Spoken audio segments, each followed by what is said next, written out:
नमस्कार। आज हम निष्पादक स्वनिम विज्ञान तथा प्रभेदक अभिलक्षण के विषय में बात करेंगे। इसके अलावा हम बात करेंगे द्विचर अभिलक्षण यानी बाइनरी फीचर्स, इसके बारे में भी बात करेंगे। तो दो टॉपिक हैं हमारे पास जिसके विषय में हम बात करेंगे। पहला टॉपिक जो है निष्पादक स्वनिम विज्ञान तथा प्रभेदक अभिलक्षण क्या होते हैं। संरचनात्मक भाषा वैज्ञानिकों ने स्वनिम को एक अविभाज्य इकाई के रूप में परिभाषित किया था। मतलब उन्होंने ये बताया था कि संरचनात्मक उसके अंतर्गत कि स्वनिम जो है वो अविभाज्य इकाई है, उसको विभाजन नहीं किया जा सकता। जैसे हम आ बोलते हैं तो आ के दो टुकड़े नहीं किए जा सकते। व्यंजन बोलते हैं तो व्यंजन के दो टुकड़े होते हैं बेशक, लेकिन उन्होंने व्यंजन को भी स्वनिम इकाई के रूप में ही काउंट किया है। और क्योंकि व्यंजन में बेशक आ की मात्रा होती है लेकिन वो उसको बा का हिस्सा ही मान के चलते हैं, तो इसलिए उन्होंने उसको इकाई ही माना है। उनके अनुसार स्वनिम एक ऐसी इकाई है जिसकी खंड नहीं हो सकती। इन सबको जितने भी वर्ण हैं उन्होंने स्वनिम माना और उन्होंने कहा इनकी खंड नहीं की जा सकती। मतलब शब्दों के खंड हो सकते हैं लेकिन बाकी वर्णों के खंड नहीं हो सकते। परंतु निष्पादक स्वनिम विज्ञान में स्वनिम की सत्ता को ही नकार दिया।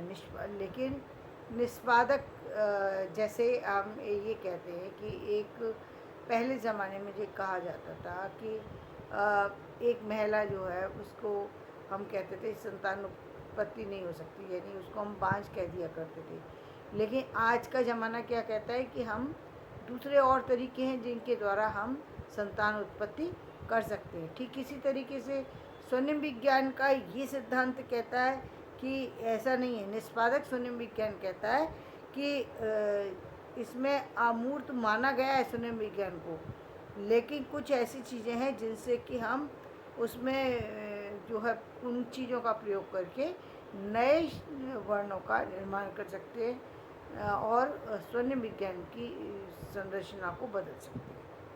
कैसे?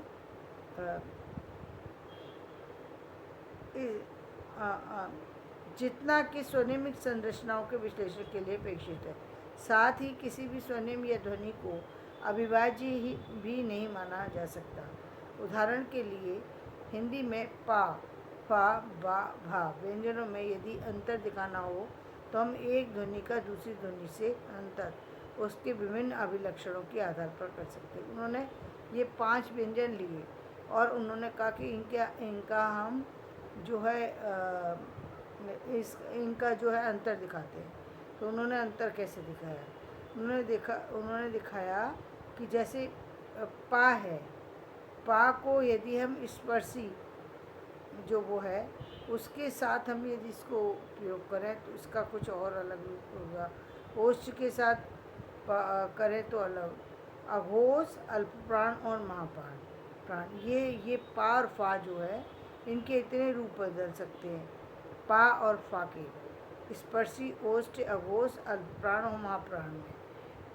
बा, भा यदि हम इन दोनों व्यंजनों को लें तो यहाँ स्पर्शी नहीं हो सकती।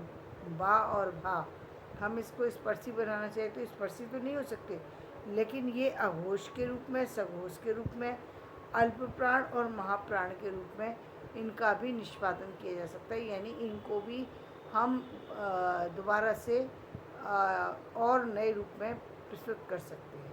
वस्तुतः कोई भी ध्वनि एकाधिक अभिलक्षणों का गुच्छ है और ये अभिलक्षण ही एक ध्वनि को दूसरी ध्वनि से भिन्न करते हैं।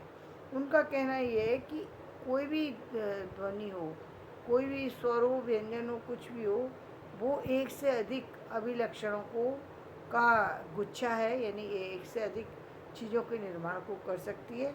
और क्योंकि ये अभिलक्षण ही एक ध्वनि को एक दूसरे से भिन्न बनाते हैं। ये जो उसके अभिलक्षण, ये जो विशेषताएं हैं उसकी, यही उसको एक ध्वनि से दूसरे ध्वनि में भिन्न बनाती है। अतः ये अभिलक्षण प्रभेदक अभिलक्षण कहलाते हैं। ये क्या कहलाते हैं? प्रभेदक अभिलक्षण। तो निष्पादक स्वनिम विज्ञान ने क्या कहा कि निष्पादन हो सकता है। हम स्वनिम विज्ञान को यदि हम संरचनात्मक इकाई के अकॉर्डिंग देखते हैं तो संरचनात्मक विज्ञान कहता है कि एक इकाई स्वनिम विज्ञान में स्वनिम के खंड नहीं हो सकते, लेकिन निष्पादक उसके अंतर्गत जब हम देखते हैं तो वो कहते हैं खंड हो सकते हैं, लेकिन विभिन्न तरीक़ों से यदि हम उसका प्रयोग करें तो हो सकते हैं। यानी एक ही चीज़ के खंड हो सकते हैं विभिन्न तरीक़ों से। और जहाँ प्रभेदक की बात करते हैं तो प्रभेदक ये कहता है कि क्योंकि एक ही जो हमारी इकाई, एक ही स्वनिम इकाई जो है, स्वर या व्यंजन है, उसके अंदर बहुत सारी सी अभिलक्षण होते हैं, बहुत सारी विशेषताएं होती हैं, और इन विशेषताओं के आधार पर यदि हम इसको प्रस्तुत करना चाहें तो इसके भी बहुत सारे भेद हो सकते हैं। प्रभेदक अभिलक्षण, जो कि अभिलक्षण प्रभेदक अभिलक्षण कहलाते हैं। ये अभिलक्षण क्या है, ये विशेषताएं क्या कहलाती हैं, प्रभेदक अभिलक्षण कहलाती हैं। अब दूसरी बात करेंगे, द्विचर अभिलक्षण। द्विचर अभिलक्षण क्या है, बाइनरी फीचर्स। बाइनरी जैसे हम बायोकेमिकल बायो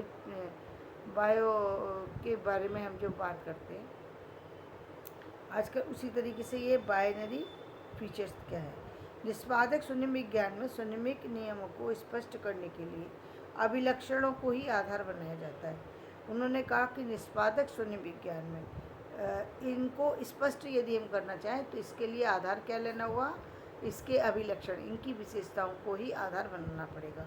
इसके अतिरिक्त यहाँ एक बात और बताई गई है जो परंपरा से भिन्न थी। उदाहरण के लिए यदि हम कहते हैं कि पा व्यंजन अघोष है तथा बा व्यंजन सघोष है, यदि हम पा को कहते हैं कि पा अघोष है, क्योंकि पा की ध्वनि अंदर की, मुंह के अंदर की तरफ जाती है, बा बोलते तो उसकी ध्वनि, उसकी सांस, उसकी प्राणवायु बाहर की तरफ निकलती है, तो वो सघोष है। जो चीज़ें बाहर की तरफ निकलती हैं उसमें घोष, यानी उसमें ज़्यादा शक्ति लगती है, ऊर्जा लगती है। तो जब हम दूर तक कोई चीज़ फेंकते हैं तो उसमें घोष ज़्यादा होता है।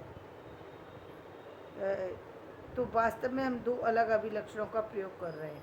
निष्पादक स्वनिम विज्ञान के प्रणेताओं ने ये संकल्पना सामने रखी कि अभिलक्षणों का उपयोग इस प्रकार करना चाहिए कि एक अभिलक्षण के साथ यदि हम धन यानी प्लस लगा दें तो उसका जो फल है वो कुछ और होगा, माइनस लगा दें तो उसका फल कुछ और होगा।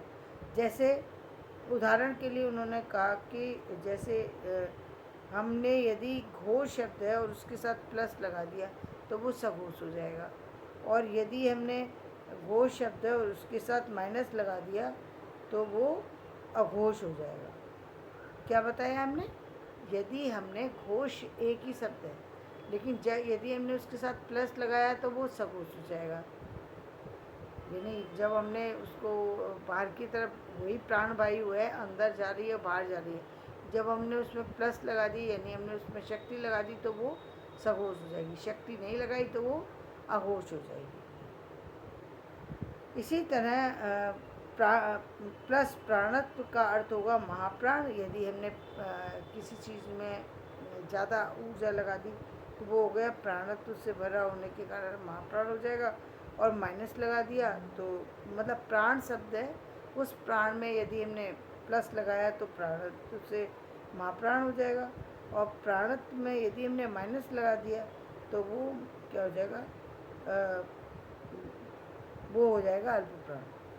माइनस लगाने पे जो प्राणत्व है वो अल्प प्राण हो जाएगा, और प्लस लगाने से प्राणत्व महाप्राण हो जाएगा। इस प्रकार एक ही मूल्य से या एक चिन्ह लगाकर हम ध्वनियों के दो अभिलक्षण हैं, ये कैसा बाइनरी अभिलक्षण है, यानी ये एक व्यंजन के अंदर हैं जिनका प्रयोग हम करने पर खुद, मतलब यदि हम उसमें शक्ति लगा दें, किसी स्वर में, किसी व्यंजन में हम थोड़ी शक्ति लगा दें तो वो प्राणात्म में बदल जाता है, वो जो है महाप्राण हो जाता है, और वही व्यंजन जब हम उसमें ज़्यादा शक्ति नहीं लगाते, बिल्कुल अल्प शक्ति लगाते तो वो अल्प प्राण हो जाता है।